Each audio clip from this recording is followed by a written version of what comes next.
Hi, my name is Raymundo, and today I'm going to be talking about cloud computing. So, what do people, what do you think about when you hear the word cloud? Oh, I'm going to save this on the cloud. Or, oh, I have my music saved on the cloud. What does that mean? Are we talking about these types of clouds? No, it's not these types of clouds. We're actually talking about something different. Well, cloud computing is storing data and using applications on remote servers. So whatever you save, all your data, when you want to access or use your data, it's actually going to be saved through the internet. And so for an example is Gmail. Every time you go and log in your Gmail, all your emails are there. And all of those emails are stored on the internet, which is on the cloud.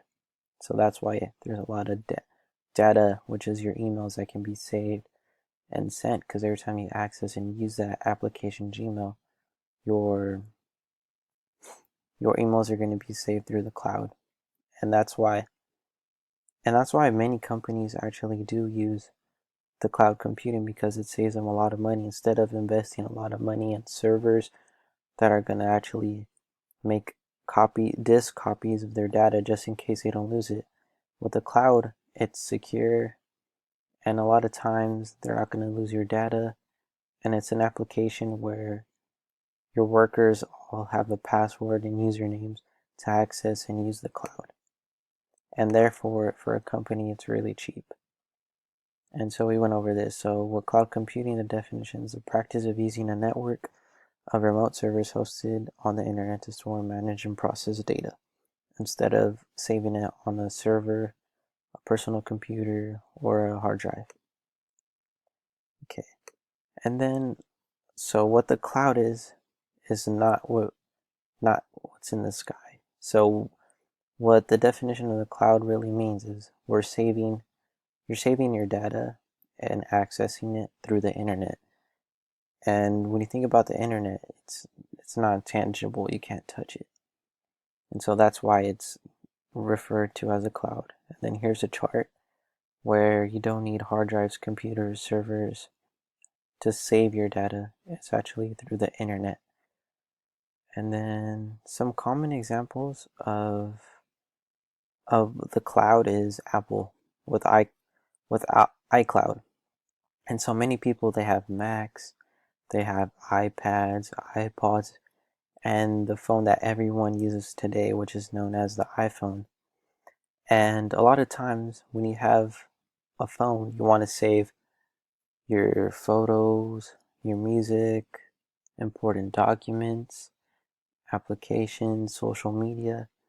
And sometimes we have accidents where we lose our phone, they break, and how are we going to access all these different photos, music that was lost, applications, memories, notes? And so what Apple did was actually they came up with an application which was iCloud. And with iCloud, you can actually back up your storage. So all your data can be safe and for you to access through your username and password.